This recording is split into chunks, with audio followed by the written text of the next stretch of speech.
আমার ভাই ছেলেটাকে আমার বিশ্বাস, আমার বিশ্বাস তুমি পারবে বাবা, তুমি নিশ্চয়ই পারবে। বাবা তুমি শুনতে পেয়েছো? মহাভারতের সেই বাড়ি বাবা যদা যদা হি ধর্মস্য নারী ভবতি ভারত অবস্থানম ধর্মস্য পরক্ষণং শ্রিয়ম্নহম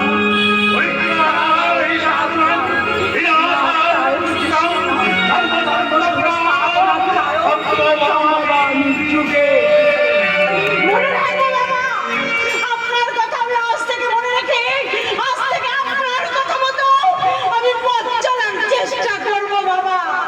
আমারও যে একটা কথা তোমায় রাখতেই হবে ডার্লিং। ডার্লিং নয়, বৌদি বলো। বৌদি, এই জন্য তুমি এখানে এসেছো?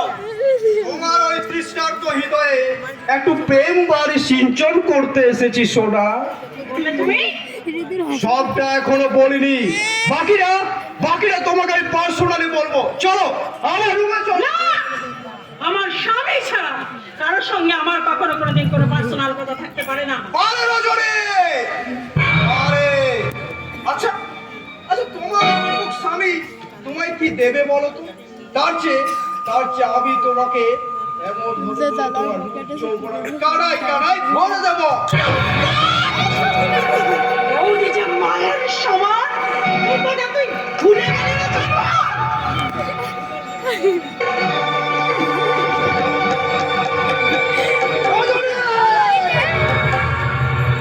এত বড় জ্বলন্ত প্রদীপের গায়ে হাত দিয়েছিস, তবে দেখ তোর এই প্রদীপের দেমাগ আমি ভাঙতে পারি।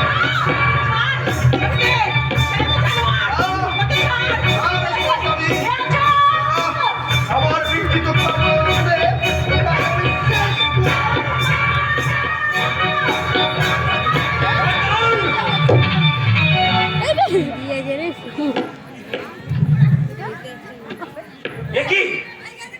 একই ছোটা তুই সুদীপ, তুই আরে ঘাবড়াস কেন ছোটদা?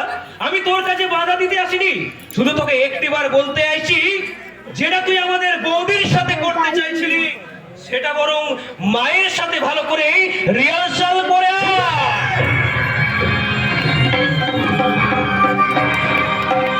খবরদার! তোর ওই লালসার খাবার চেয়ে আমার এই মানবিকতার শক্তি কিন্তু খুব একটা কম নয়। আমার কথা তুই শোন সুদীপ, তুই আসল ব্যাপারটা না জেনে আমাকে অযথা তুই ভুল বুঝছিস। তা তো আসল ব্যাপারটা কি? কি আর বলবো সুদীপ, এই যার পক্ষ নিয়ে তুই আজ আমার উপর হাত তুলতে চেয়েছিলি তার চরিত্রটা এতটাই জঘন্য তা তুই কল্পনা করতেও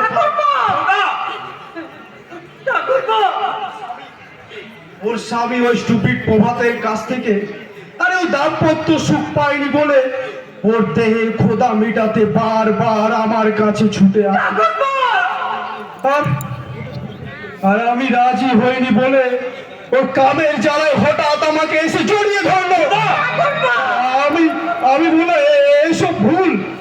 বৌদি বৌদি মারি তো মারতে শোভা, আর সঙ্গে সঙ্গে বাঁচাও বাঁচাও বলে চিৎকার করলো। আর তাই দেখে তুই ভাবলি আমি সত্যি সত্যি আমার মামা মিথ্যা কথা বলছে, আমার কাছে আসলে বৌদি আর দেওরের সম্পর্ক হলো মা ও ছেলের সম্পর্ক, আর সেই সম্পর্কের মাঝে তুমি এমনি করে কলঙ্কের কালে ছিটিয়ে দিলে বৌদি। ছি বৌদি, ছি। তুমি বিশ্বাস করো, তুমি বিশ্বাস করো, ও যা বলে গেল